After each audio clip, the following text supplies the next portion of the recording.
Thank you. Thank you, Chair Taylor, MC members of the subcommittee. My name is Vasu Abhiraman, Senior Policy Counsel with the ACLU of Georgia, also a Georgia native.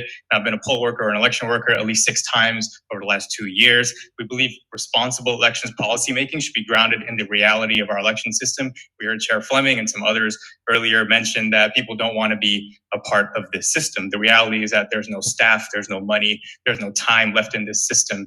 You can look around at job postings across our state, and you will see an unholy trinity being offered of low pay, long hours, nights and weekends, and a maelstrom of misinformation at best, and at worst, threats of political violence. This bill threatens to divert resources that don't actually exist to an end that we don't believe is fully justified. Imagine if small businesses in our state were struggling the way elections offices were.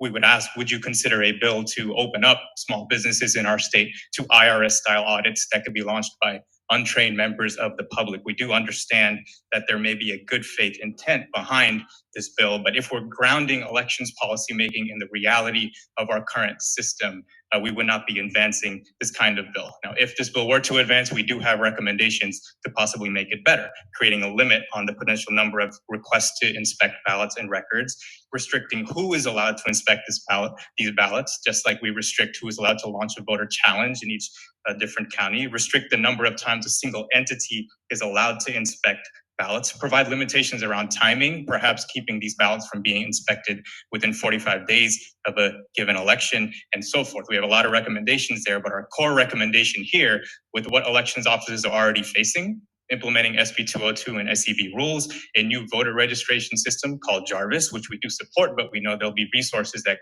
go into that, and redistricting configuration, among other things. Elections offices are dealing with enough in our state. Small rural counties may be hit the hardest. We just have limited resources in our system. Let us ground ourselves in the reality of our current election system and understand that this policy would be implemented within that current reality. And with that, we advise you not to advance this bill, and instead to think of ways to make the lives of our hardworking elections officials easier and not harder. I yield for any questions.